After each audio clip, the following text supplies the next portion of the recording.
555, मुगली गुट्टी 555।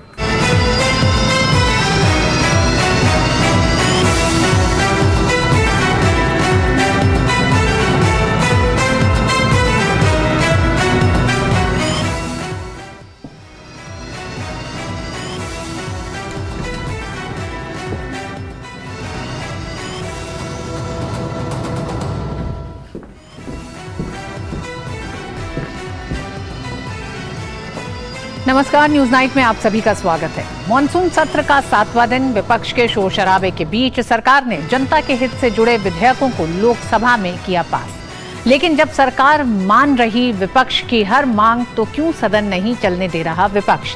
पूछेंगे इस पर सियासी दलों से सवाल, जानेंगे सेमिकॉन इंडिया कॉन्फ्रेंस में पीएम मोदी ने भारत को क्यों बताया सेमीकंडक्टर इंडस्ट्री के लिए एक अच्छी एनर्जी कंडक्टर। बात होगी G20 बैठक और बिहार की सियासत की भी। मैं हूं ऋतु वर्मा। नजर सबसे पहले हेडलाइंस पर। संसद के मॉनसून सत्र में विपक्ष का हंगामा जारी, दोनों सदनों के कामकाज में पड़ी बाधा। सोमवार तक के लिए स्थगित हुए दोनों सदन। राज्यसभा के सभापति ने प्रमुख दलों के नेताओं के साथ बैठक कर की सदन को सुचारू रूप से चलाने की अपील। संसदीय कार्य मंत्री ने कहा, विपक्ष न भागीदारी कर रहा है और न सहयोग।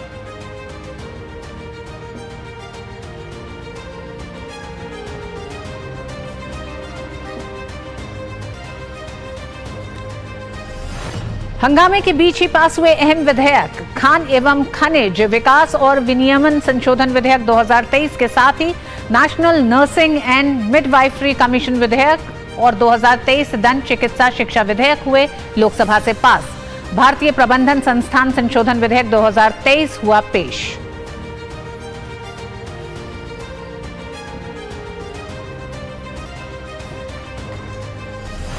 प्रधानमंत्री नरेंद्र मोदी ने गांधीनगर में सेमिकॉन इंडिया 2023 कॉन्फ्रेंस का किया उद्घाटन। भारत को बताया सेमीकंडक्टर इंडस्ट्री के लिए एक अच्छा एनर्जी कंडक्टर। कहा, आज की वैश्विक परिस्थिति में दुनिया के देशों को चिप मुहैया कराने के लिए एक विश्वसनीय सहयोगी की जरूरत। दुनिया भर के प्रतिनिधियों ने की मोदी सरकार की सराहना।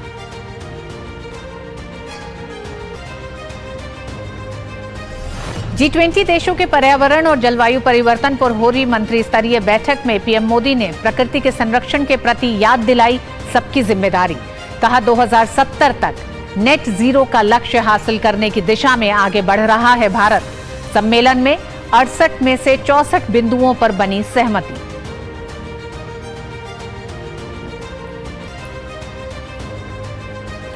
तमिलनाडु में शुरू हुई 6 महीने तक चलने वाली बीजेपी की राज्यव्यापी पदयात्रा। अमित शाह ने की रामनाथपुरम में एन मन एन मक्कल यानी मेरी भूमि मेरे लोग पदयात्रा की शुरुआत। कहा, मोदी सरकार ने तमिल संस्कृति और भाषा के लिए उठाए कई कदम। स्टालिन पर साधा निशाना। कहा, वो देश की सबसे भ्रष्ट सरकार। राष्ट्रीय शिक्षा नीति को कल होंगे 3 साल पूरे। केंद्रीय शिक्षा मंत्री धर्मेंद्र प्रधान ने की डीडी न्यूज से खास बातचीत। कहा, एनईपी भारत को बना रहा है ज्ञान आधारित अर्थव्यवस्था। रक्षा मंत्री राजनाथ सिंह ने की एआई और रोबोटिक्स जैसी प्रौद्योगिकियों से छात्रों को जोड़ने की दिशा में राष्ट्रीय शिक्षा नीति की भूमिका की सराहना।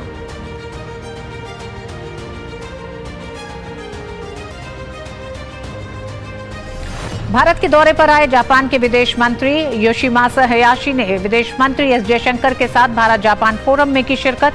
द्विपक्षीय संबंधों को नई ऊंचाई पर ले जाने की प्रतिबद्धता। जापानी विदेश मंत्री ने स्वतंत्र और मुक्त हिंद प्रशांत क्षेत्र सुनिश्चित करने के लिए भारत को बताया अनिवार्य साझीदार। जापानी विदेश मंत्री ने दिल्ली मेट्रो में की सवारी।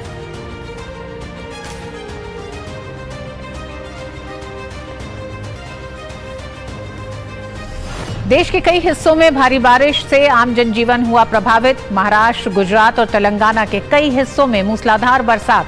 मुंबई सहित महाराष्ट्र के कई हिस्सों में मौसम विभाग का अलर्ट। मुंबई को जलापूर्ति करने वाली एक झील भी हुई ओवरफ्लो। दिल्ली में बारिश के बाद कई जगहों पर जलभराव।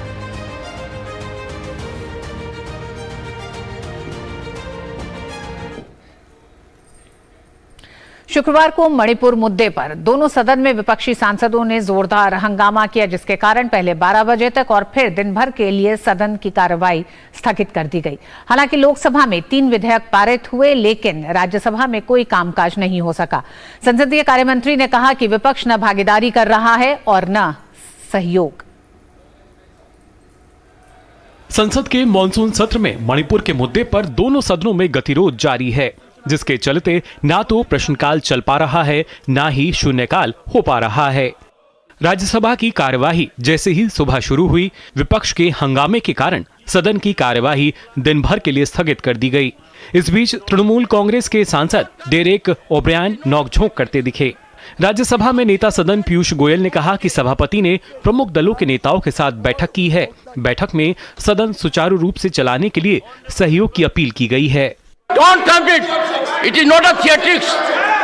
We will not countenance this. No, I am so sorry. No, I will call the leaders. No, sorry. The house is adjourned for the day. We can't suffer this. And to meet on Monday, the 31st July at 11 a.m. उन्होंने सभी को ये राय दी कि अपने अपने शीर्ष नेतृत्व के साथ चर्चा करके इस लॉकजाम को खत्म करने का मार्ग निकाला जाए, पार्लियामेंट सुचारू रूप से चले, उसके लिए सभी लोग चर्चा में भाग लें। अलग अलग दलों ने अपनी अपनी बातें रखी, अपने अपने सुझाव रखे और माननीय अध्यक्ष जी ने गंभीरता से सभी बातें सुनने के बाद यही सभी से अनुरोध किया है कि मिलके एक फैसला लिया जाए, कैसे सुचारू रूप से सदन चले। उधर लोकसभा में जैसे ही 11 बजे प्रश्नकाल शुरू हुआ, विपक्षी दल हंगामा करने लगे। लोकसभा अध्यक्ष ने प्रश्नकाल चलाने की कोशिश की, लेकिन विपक्ष के हंगामे के चलते सदन की कार्यवाही 12 बजे तक स्थगित कर दी गई। 12 बजे फिर से विपक्षी दलों ने हंगामा जारी रखा। हंगामे के बीच अहम विधायी कामकाज आगे बढ़ाया गया। बाद में कार्यवाही सोमवार 11 बजे तक स्थगित कर दी गई। जो अनास्था प्रस्ताव मतलब अविश्वास प्रस्ताव है, इसमें चर्चा शुरू होना जाना चाहिए, क्योंकि सब्सटेंटिव मोशन ऑन पॉलिसी नहीं लिया जाते हैं, रूल ये कहते हैं। इसलिए मैं कल जिक्र किया था कि 1978 में जब अविश्वास प्रस्ताव आए थे सदन में, जिस दिन प्रस्ताव आए उसी दिन चर्चा शुरू हो गए। उनके पास बहुमत है तो और उनके पास संख्या है तो बिल निरस्त करने दो। तब इसका जो हमारा अविश्वास का जरूरत ही नहीं पड़ता है, तो बिल वो शांति से चर्चा में भाग ले लेते हैं और पारित करने के लिए कोऑपरेट नहीं करते हैं। हम ये जो भी उनका कंस्ट्रक्टिव सुझाव है हम लेने के लिए तैयार है। गौरतलब है कि संसद के मॉनसून सत्र में शुरुआत से ही मणिपुर पर सदन में गतिरोध जारी है। सरकार पहले दिन से ही मणिपुर पर चर्चा को तैयार है, लेकिन विपक्ष फिर भी दोनों सदनों में हंगामा कर रहा है। केंद्र सरकार के खिलाफ कांग्रेस के अविश्वास प्रस्ताव को भी चर्चा के लिए लोकसभा स्पीकर ने मंजूर कर लिया है। सत्ता पक्ष का कहना है कि अब जब अविश्वास प्रस्ताव पर आने वाले दिनों में सदन में चर्चा होनी है, तब भी आखिर क्यों विपक्ष सदन में हंगामा कर रहा है? क्या विपक्ष मणिपुर पर संसद में चर्चा को लेकर गंभीर नहीं है? ऐसे में देखना होगा कि क्या अगले हफ्ते सदन में गतिरोध दूर होगा या फिर टकराव बना रहेगा। Parliament team, DD news, Delhi. Monsoon सत्र का 7वां दिन लोकसभा में विपक्ष के शोर शराबे के बीच खनन क्षेत्र को विनियमित करने वाले विधेयक को पारित किया गया। लोकसभा में विपक्ष के हंगामे के बीच आज कुल 3 बिल पारित हुए हैं और भारतीय प्रबंधन संस्थान संशोधन विधेयक 2023 पेश किया गया। मॉनसून सत्र के 7 दिनों में इस तरह से लोकसभा से अब तक 8 विधेयक पारित हुए हैं। संसद के मॉनसून सत्र में दोनों सदनों में मणिपुर को लेकर गतिरोध जारी है, लेकिन इस बीच विधायी कामकाज को लेकर भी प्रगति हो रही है। विपक्ष के हंगामे के बीच लोकसभा में 12 बजे सदन की कार्यवाही फिर से शुरू होने पर 3 बिल पारित किए गए, जबकि भारतीय प्रबंधन संस्थान संशोधन विधेयक 2023 पेश किया गया। खान एवं खनिज विकास और विनियमन संशोधन विधेयक 2023 सदन से पारित किया गया। खनन क्षेत्र को विनियमित करने वाले इस विधेयक से खान और खनिज विकास और विनियमन अधिनियम 1957 में संशोधन हो जाएगा। विधेयक के अनुसार 29 खनिजों की खोज के लिए लाइसेंस जारी किए जाएंगे, जिनमें सोना, चांदी, कांसा, कोबाल्ट, निकल, सीसा, पोटाश और रॉक फास्फोरस शामिल हैं। हमारे जो कोयला के क्षेत्र में इनके कालखंड में केवल और केवल 566 मिलियन टन उत्पादन होता था। आज मैं गर्व के साथ कहना चाहता हूं, इस बरस हमारा 1000 million ton, that is 1 billion ton से ज्यादा कोयला हम उत्पादन करके इस देश का जो एनर्जी क्षेत्र है वो एनर्जी क्षेत्र को आत्मनिर्भर बनाने हम जा रहे हैं सर। इसके बाद लोकसभा में 2 और बिल पारित कराने के लिए सदन के पटल पर रखे गए। सदन ने विपक्ष के हंगामे के बीच national nursing and midwifery commission विधेयक और दंत चिकित्सा शिक्षा विधेयक पारित कर दिया। National nursing and midwifery commission विधेयक में नर्सिंग एवं मिडवाइफरी संबंधी शिक्षा एवं सेवा मानकों के विनियमन, संस्थाओं के मूल्यांकन तथा राष्ट्रीय एवं राज्य स्तरीय रजिस्टर के रखरखाव का उपबंध किया गया है। राष्ट्रीय नर्सिंग प्रसूति विद्या आयोग NNMC के अस्तित्व में आने के बाद साल 1947 में अधिनियम के तहत स्थापित भारतीय नर्सिंग परिषद अधिनियम INC 1947 का अस्तित्व खत्म हो जाएगा। विधेयक का उद्देश्य इस क्षेत्र में पेशेवर मानकों को बनाए रखना और सभी स्तरों पर गुणवत्तापूर्ण नर्सिंग शिक्षा सुनिश्चित करना है। इसके साथ ही लोकसभा ने राष्ट्रीय दंत चिकित्सा आयोग विधेयक 2023 को भी पारित कर दिया। इसका उद्देश्य देश में दंत चिकित्सा व्यवसाय को विनियमित करना और गुणवत्तापूर्ण और किफायती दंत चिकित्सा शिक्षा उपलब्ध कराना है। इस बिल का उद्देश्य दंत चिकित्सा शिक्षा की रूपरेखा को बेहतर बनाना भी है। पार्लियामेंट्री स्टैंडिंग कमेटी ने भी सिफारिश की और दोनों एक्ट पुराना हो गया था। 60 साल 17 साल पुराना एक्ट को बदलना भी आवश्यक था। समय समय पर बदलते समय में नर्सिंग एजुकेशन में बदलाव हुआ, क्वालिफिकेशन में बदलाव हुआ, इंटरनेशनल मांग बढ़ी, इंटरनेशनल एजुकेशन स्पेसिफिकेशन बढ़ा। उसको देखते हुए हम देश में क्वालिटी एजुकेशन दें, एक दुरुस्त सिस्टम के द्वारा हम नर्सिंग एजुकेशन दें। और दूसरा वैसा ही डेंटल में, पहले डेंटल में केवल डेंटिस्ट्री एक ही शाखा थी, आज भी उसमें कोई नई शाखा जुड़ी है। देश में डेंटल कॉलेज भी बढ़ी है। तो समय के साथ बदलाव करना ये समय की मांग होती है। ये मांग को देखते हुए हम 2 बिल लेके आए हैं। गौरतलब है कि बीते 3 दिनों में विधायी कामकाज पर आगे बढ़ने का प्रयास हो रहा है। गुरुवार को भी संसद के दोनों सदनों में अहम बिल पारित किए गए। ऐसे में उम्मीद की जा सकती है कि अगले हफ्ते संसद के दोनों सदनों में विधायी कामकाज की रफ्तार और तेज होगी। पार्लियामेंट टीम के साथ ब्यूरो रिपोर्ट, DD न्यूज। और आज इसी विषय पर हम चर्चा कर रहे हैं। हमारा विशेष है मॉनसून सत्र, राजनीतिक जवाबदेही से बचता विपक्ष। 3 मेहमान हमारे साथ जुड़ गए हैं। शिवम त्यागी जी हैं, प्रवक्ता भारतीय जनता पार्टी, कुंदल देवल हैं, सदस्य AICC, और साथ ही रामकृपाल सिंह हैं, वरिष्ठ पत्रकार हैं, हमारे साथ जुड़ गए हैं। सबसे पहले रामकृपाल जी, आप ही के पास आज आना चाहेंगे, क्योंकि जिस तरह से हम देख रहे हैं, संसद वो जगह है जहां पर जनता से जुड़े और जनता के हित को ध्यान में रखते हुए तमाम नीतियां बनती हैं, कानून बनते हैं, विधेयक आते हैं, उन पर एक सार्थक चर्चा होती है जिसमें सत्ता पक्ष विपक्ष दोनों शामिल होते हैं। लोकतंत्र में विपक्ष की एक बड़ी भूमिका है। क्या आपको लगता है कि जिस तरह से 7वां दिन है आज और जो गतिरोध जारी रहा है, विपक्ष की तमाम मांगे रही, जिन्हें अगर हम ये माने कि 267 पे अगर वो मान रहे थे चर्चा, तो अगर उस पे नहीं बात हुई तो शॉर्ट ड्यूरेशन की चर्चा को लेकर लगातार सरकार का कहना है कि हम तैयार हैं। अविश्वास प्रस्ताव को स्वीकार कर लिया गया है, लेकिन फिर भी सदन में मौजूद ना होना, विधेयकों पर सार्थक चर्चा न होना, क्या ये लगता है जनता के साथ एक अन्याय हो रहा है? जी, ये जिस तरह से ये पूरे लोकतंत्र हमारी जो प्रक्रिया है, संसदीय प्रणाली का जिस तरह से मजाक उड़ाया जा रहा है, ये बेहद ही दुखद है। इस पे और क्या कह सकते हैं। माननीय लोग हैं, जनता के चुने हुए प्रतिनिधि हैं, जनता उनको चुन के इसीलिए भेजती है कि आप विधायिका और उसका और एग्जीक्यूटिव दोनों का ही पालन करना इन्हीं माननीयों का काम है।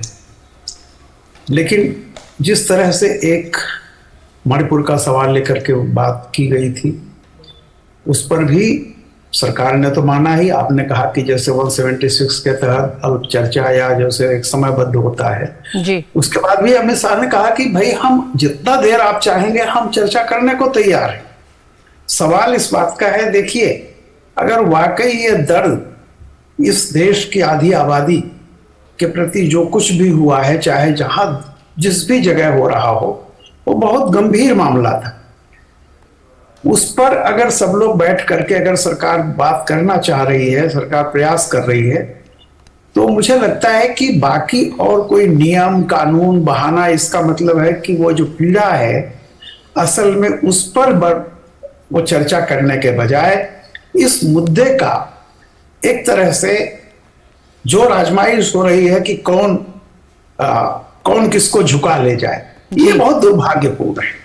जिस तरह से आज आपने सही कहा कि सोच लीजिए, लोग टेलीविजन पर आकर के चर्चा कर लेंगे, लोग हर जगह चर्चा करते हैं, संसद के बाहर चर्चा करते हैं, और जब सदन में जाएंगे तो ये तय करेंगे। वैसे तो कहते हैं कि संसद चलाना सरकार का काम है। सरकार का काम अगर संसद को चलाना है तो कुछ नियम कानून भी हैं। सरकार का ही काम है कि संबंधित मंत्री जो है वो सबसे पहले उन सवालों का जवाब देगा जो सवाल उठ रहे हैं। उसके बाद अगर आप नहीं संतुष्ट होते हैं तो आप किसी से भी डिमांड कर सकते हैं जी। लेकिन सरकार का काम यह भी है कि जो एक प्रोटोकॉल है, जो कानून है, जो नियम है, उसके हिसाब से सदन चले। जी कुंदल जी हमारे साथ मौजूद हैं। रामकृपाल जी, कुंदल जी, नियम के हिसाब से संसद चले, ये तय है। सांसद जो भी कह रहे हो, लेकिन नियम तय होंगे जो संविधान में तय हैं। ऐसे में जब आप 267 पर बहस मांग रहे हैं तो आप कह रहे हैं प्रधानमंत्री इस पर आके सदन में बोले, दूसरी तरफ अविश्वास प्रस्ताव दिया गया विपक्ष की तरफ से, उसे स्वीकार किया गया है। फिर अब सदन में शोर शराबा हंगामा करने के पीछे का मकसद है क्या कोई जवाबदेही लोकतंत्र में विपक्ष की नहीं बनती है? जब एक तमाम विधेयकों पर सार्थक बहस का अभाव क्या विपक्ष को नहीं लग रहा? जो लोकतंत्र में विपक्ष की जो जवाबदेही बनती है, जो भूमिका बनती है रितु जी, उसी के अकॉर्डिंग, उसी के अनुसार हम काम कर रहे हैं। इसीलिए जहां मणिपुर जैसे स्टेट में 2 महीने से जो वायलेंस की घटनाएं हो रही हैं, उन पे लगातार जिस तरह से पीएम का, पूरी सरकार की जो चुप्पी है, जो लगातार हमें देखने को मिली, इतनी हृदय विदारक घटना जब हुई, उसका वीडियो जब वायरल हुआ है, तब उसके बारे में कोई बात करने के लिए भी तैयार नहीं है। वहां के मुख्यमंत्री जब खुद बोले हैं कि ये केवल एक वीडियो है। कुंदल जी, सरकार की चुप्पी को नहीं कहेंगे जब नेता सदन ही एक तरह से प्रधानमंत्री नरेंद्र मोदी ने मॉनसून सत्र की शुरुआत के पहले दिन ही इस बात का जिक्र किया और उन्होंने कहा कि मणिपुर मसले पे सत्ता पक्ष विपक्ष दोनों को बहुत गंभीरता से सोचने की जरूरत है, महिलाओं की सुरक्षा को लेकर सोचने की जरूरत है।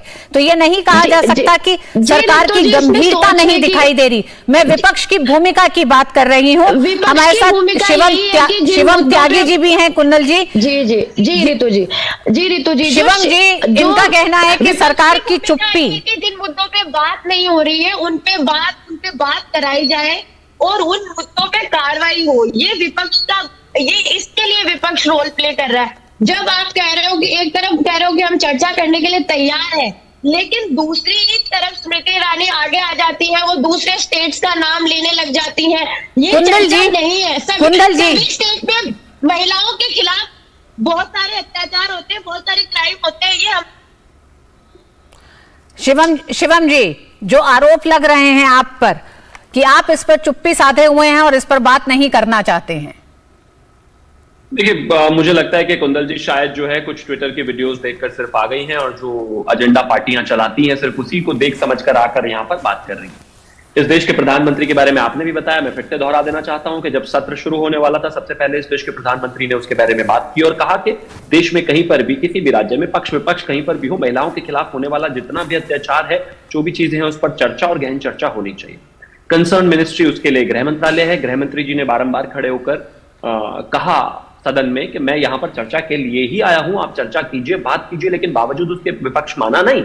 उसके बाद फिर इस देश के डिफेंस मिनिस्टर ने भी खड़े होकर कहा, बैठक भी हुई कई बार, लेकिन बैठक के बाद भी कोई भी चीज जो है नतीजे तक नहीं पहुंची, सब कुछ बेनतीजा है। छोड़ दीजिए, चलिए, मैं मानता हूं कि विपक्ष इस बात पर अड़ा हुआ था। अब तो वो वाली टसल भी खत्म हो गई है। अगर आप सैद्धांतिक तौर पर देखें तो आप पाएंगे कि अब तो वैसा भी कुछ नहीं है। नो कॉन्फिडेंस मोशन मूव हो चुका है, उसके बाद ये डिसाइडेड है, ये तय हो चुका है कि सदन में इस देश के प्रधानमंत्री का भाषण होना है।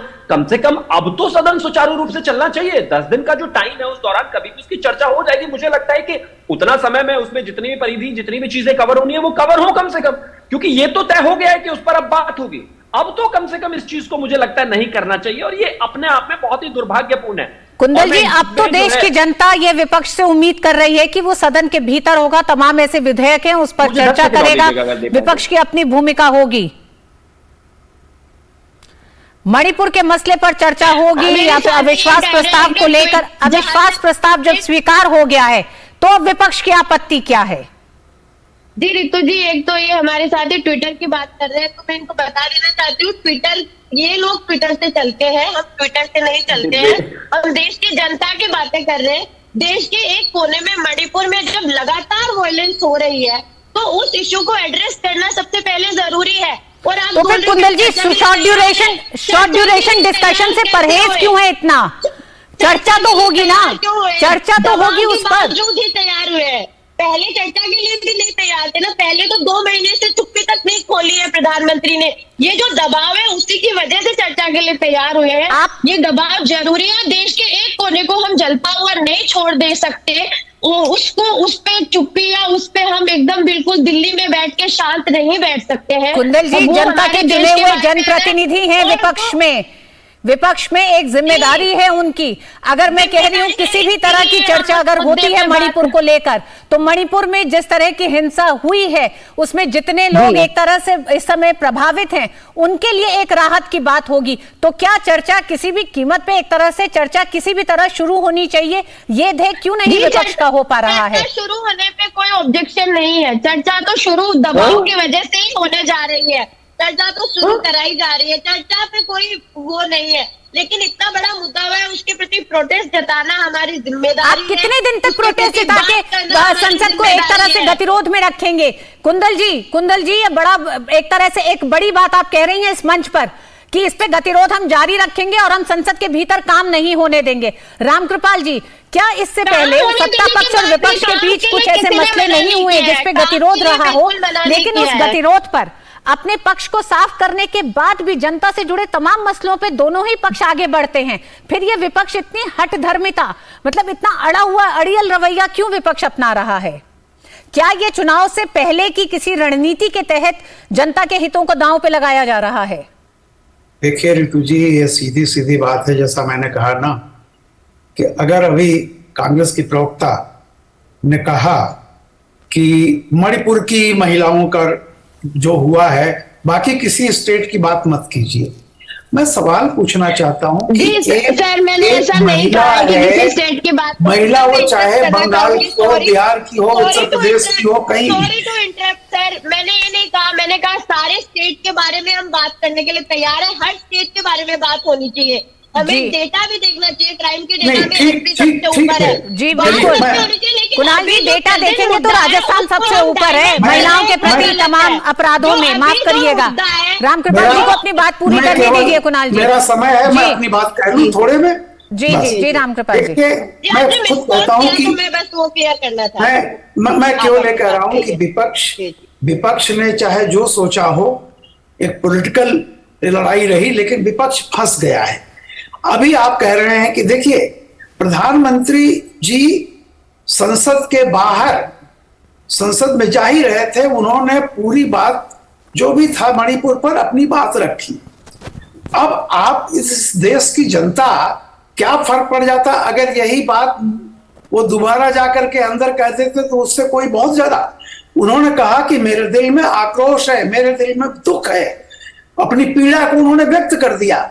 अब अगर आप सचमुच प्रधानमंत्री का मन सुनना तो उन्होंने बता दिया। अब जब सदन में आप आते हैं तो एक उसकी, मैंने फिर कहा कि प्रोटोकॉल है, एक मर्यादा होती है उसकी, उस हिसाब से चलता है। गृह मंत्री ने कहा कि हम बयान देंगे, एक बार भी सत्ता पक्ष ने नहीं कहा कि ये विषय कहीं मतलब गंभीर नहीं है या हम इस पे बाद में चर्चा करेंगे, बिल्कुल नहीं। उसके बाद अविश्वास प्रस्ताव की बात आ गई।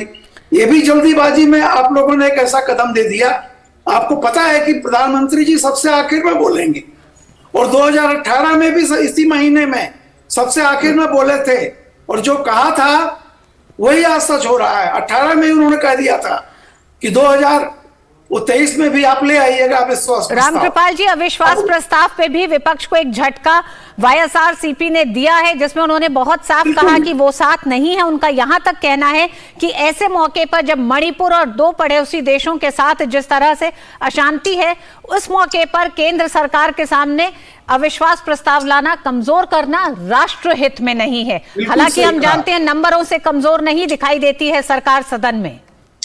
देखिए, बिल्कुल सही कहा उन्होंने। और मैं एक बात कहूं, अभी जैसे प्रहलाद जोशी जी ने एक बहुत महत्वपूर्ण बात कही जी, सरकार अगर विश्वास मत नहीं होता तो इतने विधेयक पास नहीं हो जाते। बिल पास होने का मतलब यह सरकार बहुत कंफर्टेबल मेजॉरिटी में है जी। तो मेरा ये कहना है, ठीक है, आपका इनकी जो जिद है कि इसको जल्दी से जल्दी शुरू किया जाए, लेकिन आप ही लोगों ने नियम बनाया है कि स्पीकर को 10 दिन का टाइम मिलता है जी।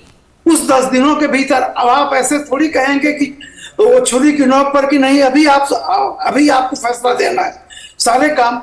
अरे भाई, अध्यक्ष का भी, स्पीकर का भी जी हाँ, बिल्कुल ये उनका प्रोरोगेटिव है। नियमों के आधार पर अविश्वास प्रस्ताव पे 10 दिन के भीतर चर्चा होगी। शिवम हमारे साथ है। शिवम, सोमवार को क्या लगता है, सोमवार से एक तरह से अगला हफ्ता शुरू होने जा रहा है, क्या सरकार एक तरह से अपनी कोशिशों में सफल रहेगी, जहां इस गतिरोध को कम करके सत्ता पक्ष विपक्ष दोनों सदन में बैठ के तमाम विधेयकों पर भी चर्चा करें? और आने वाला हफ्ता बेहद महत्वपूर्ण होने जा रहा है अविश्वास प्रस्ताव के लिहाज से भी और दिल्ली के अध्यादेश के लिहाज से।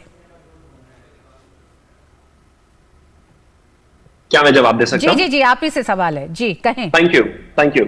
बिल्कुल है, इसमें तो कहीं कोई दो राय नहीं है। जहां तक देखिए, अविश्वास प्रस्ताव को लेकर हर कोई जानता है, ये देश भी जानता है। इनफैक्ट जिन्होंने नो कॉन्फिडेंस मोशन लेकर आए हैं, मुझे लगता है बांग्लादेश भी कभी हिंदुस्तान से खेलता है तो उसको 1% तो उम्मीद रहती है कि शायद दिन अगर अच्छा हो तो हम जीत जाएंगे। लेकिन अविश्वास प्रस्ताव पर पता है विपक्ष को कि वो कुछ भी नहीं कर सकते हैं कंफर्टेबली। सरकार को वहां कोई किसी तरह की दिक्कत नहीं है।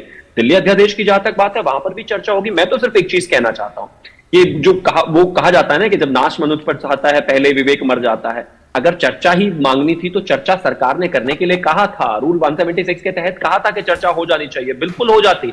लेकिन एजेंडा सिर्फ इतना नहीं है। मॉनसून सत्र से पहले एक बात बहुत साफ है कि इस देश में किसी भी महिला के प्रति कहीं पर भी कोई भी अपराध हो, उस पर जितनी चर्चा हो उतनी कम। लेकिन मॉनसून सत्र से पहले टाइमिंग से लेकर हर चीज पर सवाल उठता है। और जो पिछले कुछ समय में आपने देखा होगा, चाहे वो पेगासस का फर्जी मुद्दा लाने की बात रही हो, चाहे वो एक विदेशी डॉक्यूमेंट्री की बात रही हो, जब भी सेशन आने वाला होता है उससे 1 दिन 2 दिन पहले इस तरह की चीजें करके सत्र को लगातार रोका जाता है। एक बात बहुत साफ है, मैं और रामकृपाल जी इस बात से बहुत सहमत होंगे क्योंकि बहुत पुराने पत्रकार हैं। हम जब विपक्ष में हुआ करते थे तो बहुत बार सरकार पे हमारा टसल किसी हद तक बहुत ज्यादा बढ़ जाता था। सुषमा जी, राजनाथ जी, तमाम लोग ऐसे होते थे। लेकिन जब चर्चा की बात आती थी तो हम भी सब चीजों को साइड रख के ये इस चीज को प्रेफरेंस करते थे कि एटलीस्ट चर्चा हो। महत्वपूर्ण बात यहां पर यह थी कि अगर 176 में चर्चा होती तो 1 घंटा 2 घंटा 3 घंटा या जी हाँ, उस मसले पे कम से कम समय, जिस समय सबसे ज्यादा जरूरत थी, बिल्कुल सही कह रहे शिवम जी, जिस समय सबसे ज्यादा जरूरत थी मणिपुर पर चर्चा होने की, ये कम से कम नियमों के फेर में जो गंभीर मुद्दे उलझे हैं ये नहीं होता और मणिपुर पर एक सार्थक चर्चा हो पाती सत्ता पक्ष विपक्ष के बीच और राहत मिल पाती मणिपुर के लोगों को। संसद देश की सर्वोच्च विधायिका है, लेकिन जिस तरह से लगातार अवरोध पैदा हो रहा है और एक तरह से अड़ियल रुख पर अड़ा विपक्ष दिखाई दे रहा है कि विपक्ष ने जो मांगे रखी हैं, चाहे वो अविश्वास प्रस्ताव हो, उसको जिस तरह से स्वीकार किया गया है, उसके बाद भी विपक्ष तैयार नहीं है संसद के भीतर तमाम विधेयकों पर चर्चा में शामिल होने के लिए। वो लगातार वॉकआउट कर रहा है, विरोध कर रहा है। देश देख रही है, न सिर्फ देश की जनता के पैसे का नुकसान हो रहा है बल्कि उनके हितों का भी बड़ा नुकसान हो रहा है। बहुत बहुत धन्यवाद आप तीनों का इसमें शामिल होने के लिए, धन्यवाद। और न्यूज नाइट में आगे है सेमीकंडक्टर इंडिया 2023 कॉन्फ्रेंस में प्रधानमंत्री ने क्या कहा, सुनवाएंगे आपको इस ब्रेक के बाद।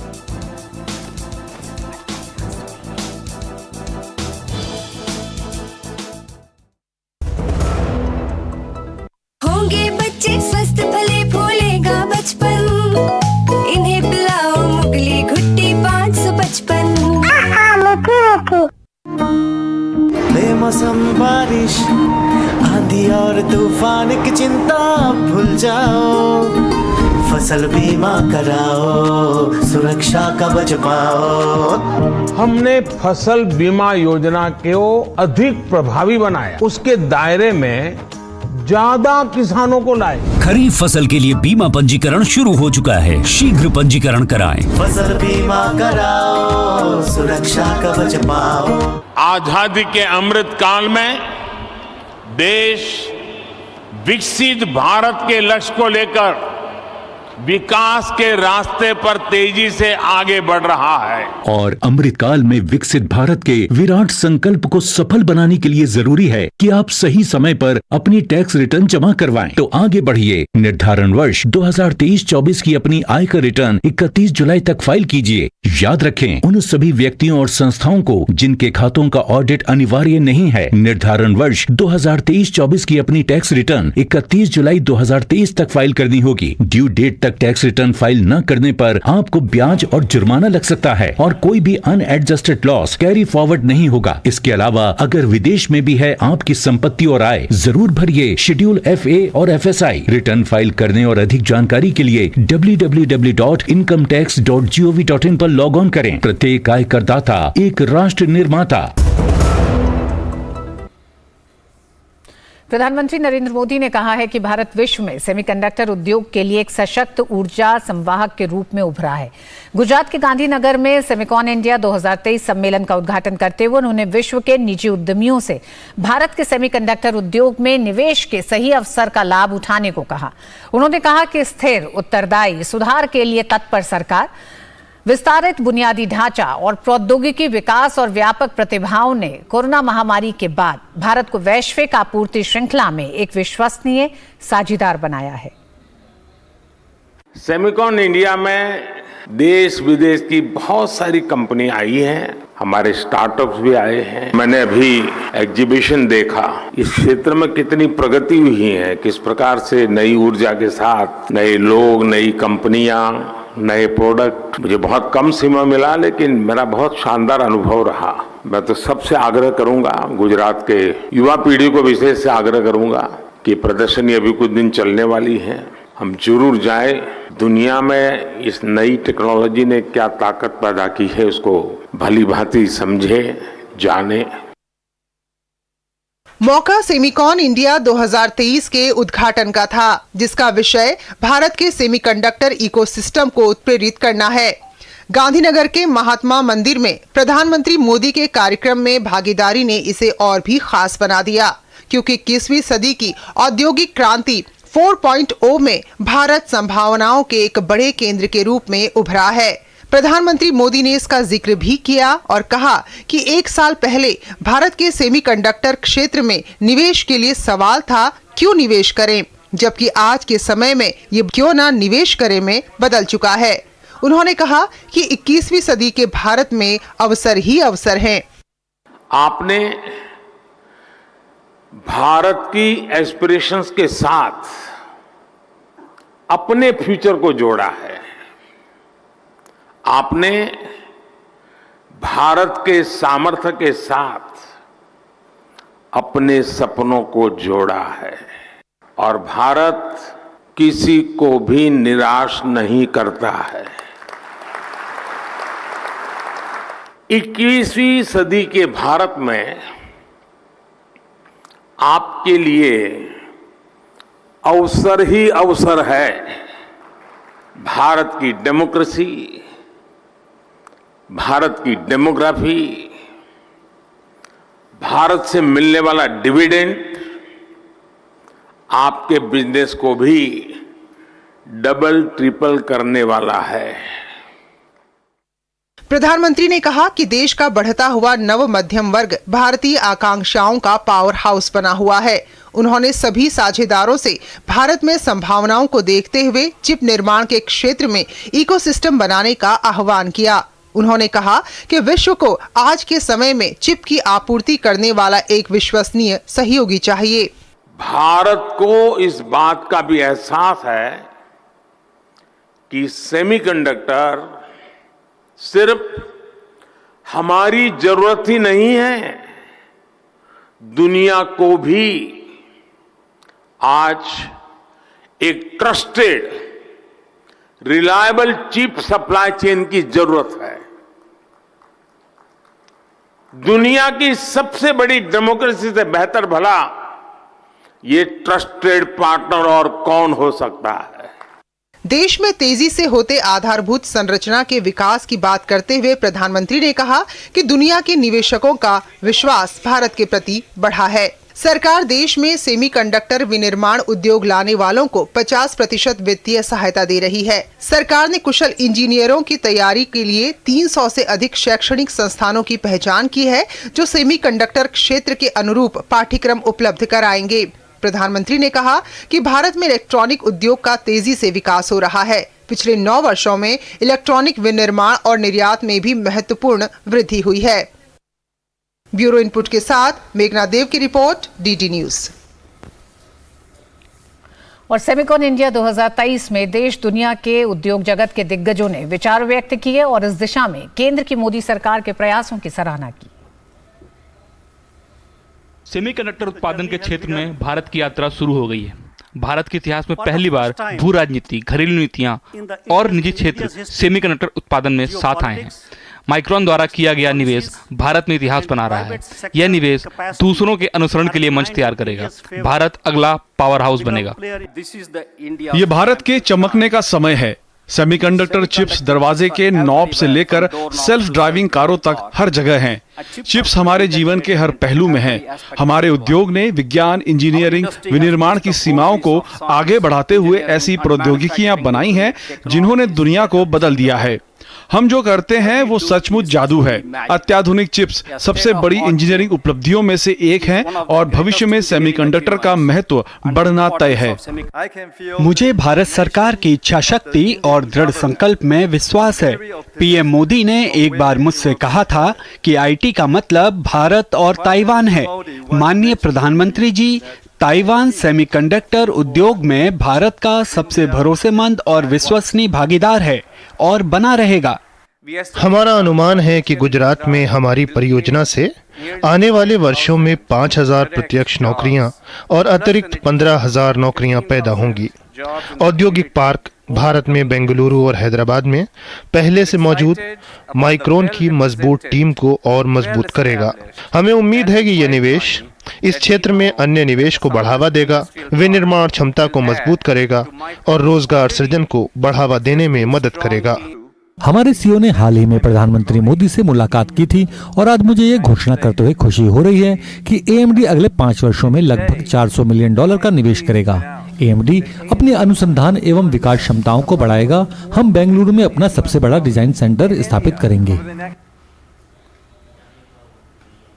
और न्यूज नाइट में वक्त एक छोटे से ब्रेक का। होंगे बच्चे स्वस्थ भले फूलेगा बचपन, इन्हें पिलाओ मुगली घुट्टी 555। इन्वेस्टमेंट की रेगुलर इंफॉर्मेशन मिलती है क्या?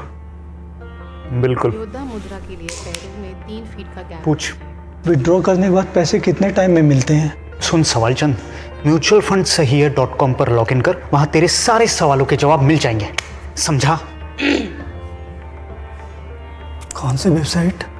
म्यूचुअल फंड सही है .com। सही है। म्यूचुअल फंड निवेश बाजार जोखिमों के अधीन है। योजना से जुड़े सभी दस्तावेजों को ध्यान से पढ़ें।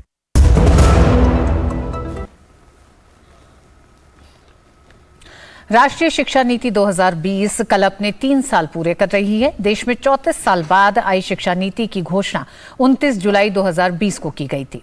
इस नीति के प्रावधानों को लागू करने के मकसद से पिछले 3 साल के दौरान सरकार ने कई कदम उठाए हैं, जिनका असर प्री प्राइमरी से लेकर विश्वविद्यालय स्तर तक की शिक्षा में देखने को मिला है। शिक्षा नीति के 3 साल के सफर पर पेश है हमारे संवाददाता निशांत सौरभ की यह रिपोर्ट। देश में 34 साल बाद आई राष्ट्रीय शिक्षा नीति 2020 ने प्री प्राइमरी से लेकर विश्वविद्यालय स्तर तक की शिक्षा में क्रांतिकारी बदलावों का रास्ता साफ किया है।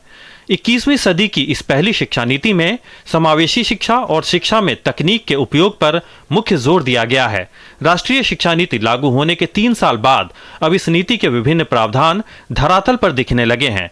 प्राथमिक शिक्षा की बात करें तो पहली बार प्री प्राइमरी शिक्षा को शिक्षा प्रणाली का हिस्सा बनाया गया है। इसी के तहत केंद्र सरकार ने सरकारी स्कूलों में बाल वाटिका नाम से प्री प्राइमरी कक्षाओं की शुरुआत कर दी है। देश के कई केंद्रीय विद्यालयों में 3, 4 और 5 साल से ऊपर के बच्चों के लिए बाल वाटिका की शुरुआत की गई है। शिक्षा नीति की भावना के अनुरूप केंद्र सरकार ने जुलाई 2021 में निपुण भारत अभियान की शुरुआत की। इस अभियान के तहत देश के सभी प्राथमिक विद्यालयों में पढ़ाई कर रहे बच्चों में 2026 तक मूलभूत साक्षरता और संख्या ज्ञान सुनिश्चित करने का लक्ष्य रखा गया है।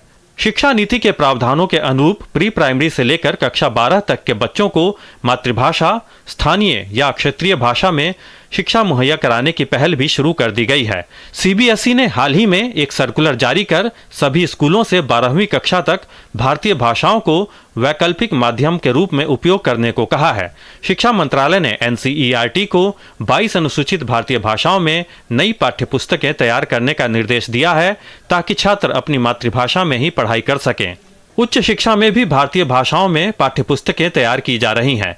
तकनीकी शिक्षा, चिकित्सा शिक्षा, व्यावसायिक शिक्षा, कौशल शिक्षा और कानून की पाठ्यपुस्तकें भारतीय भाषाओं में तैयार की गई हैं। अगले शैक्षणिक सत्र से स्नातक और स्नातकोत्तर कक्षाओं के छात्र भी भारतीय भाषाओं में पढ़ाई कर सकेंगे।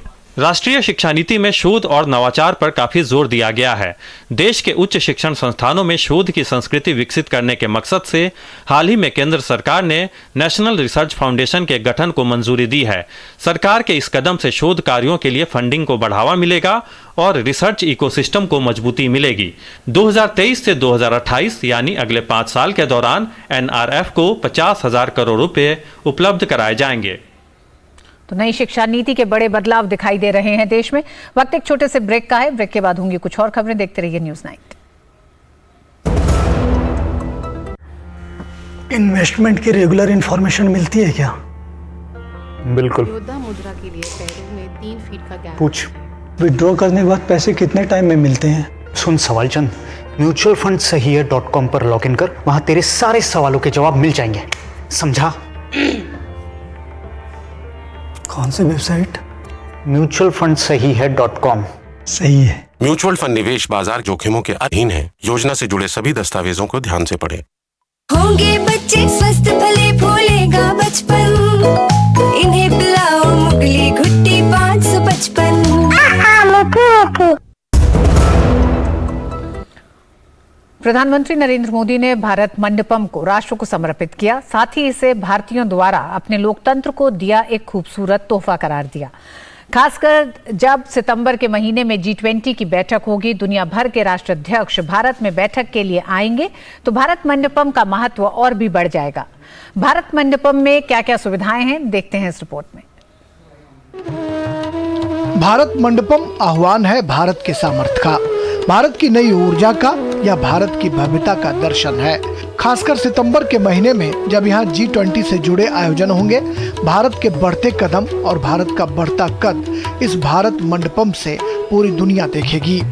123 एकड़ के भूभाग में फैला यह परिसर करीब 2700 करोड़ रुपए की लागत से बनकर तैयार हुआ है, जिसमें तकरीबन 7,000 से 8,000 लोगों की बैठने की व्यवस्था है।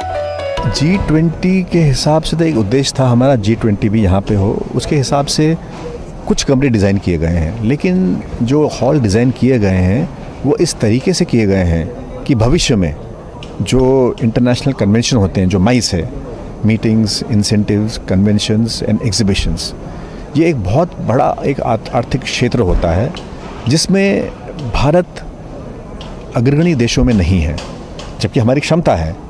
तो कैसे हम भारत को माइस टूरिज्म में आगे लाएं, उस उद्देश्य को नज़र रखते हुए हमने इस भवन का निर्माण किया है। भारत मंडपम में सम्मेलन केंद्र, प्रदर्शनी हॉल और एमपी थिएटर जैसी सुविधाएं शामिल हैं। Premium meeting room, G20 summit, बहुउद्देशीय हॉल और प्लेनरी हॉल और स्टेज इसकी खूबसूरती है। खासकर 200 लोगों की बैठक क्षमता वाले 4 कमरे, 100 लोगों की बैठक वाले 6 कमरे और 50 की क्षमता वाले 10 कमरे तैयार किए गए हैं। यहाँ 600 और 900 कुर्सियों की क्षमता वाले ऑडिटोरियम का भी निर्माण हुआ है। भारत मंडपम कन्वेंशन हॉल में हम बोल सकते हैं कि 4 लेवल पे है ये, L1, L2, L3 और L4। अलग अलग लेवल पे, अलग अलग मंजिल पे भिन्न भिन्न सुविधाएं इस कन्वेंशन हॉल में उपलब्ध हैं। ITPO की माने तो G20 के बाद यहाँ के आसपास 400 से 500 कमरे वाले होटल भी तैयार किए जाएंगे, जो छोटे बड़े व्यापारिक गतिविधियों में मुफीद बनेंगे। धीरज कुमार की रिपोर्ट, DD न्यूज। और न्यूज नाइट में आज बस इतना। हम छोड़ जा रहे हैं आपको देश की कुछ अन्य बड़ी खबरों के साथ। हमारी पूरी टीम को दीजिए अनुमति। नमस्कार।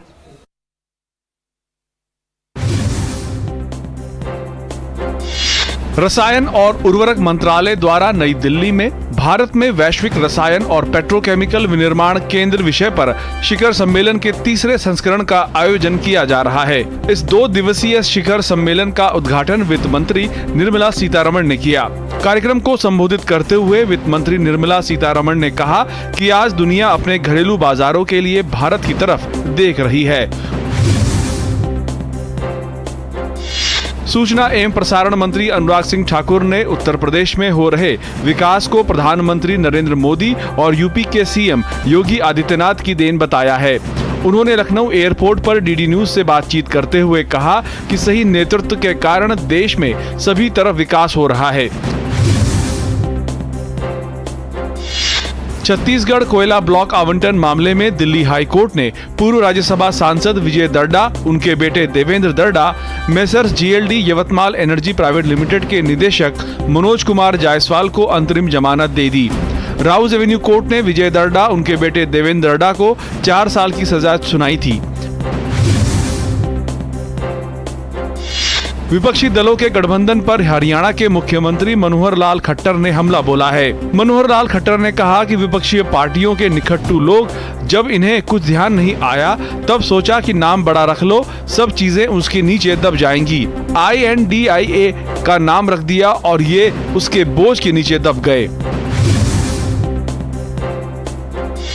भाजपा के राष्ट्रीय प्रवक्ता सैयद जफर इस्लाम ने प्रेस वार्ता कर कहा कि प्रधानमंत्री नरेंद्र मोदी के नेतृत्व में भारत आज दुनिया में सबसे तेजी से बढ़ने वाला देश है। उन्होंने साथ ही कहा कि भारत जल्द ही तीसरी बड़ी अर्थव्यवस्था बनने की ओर अग्रसर है।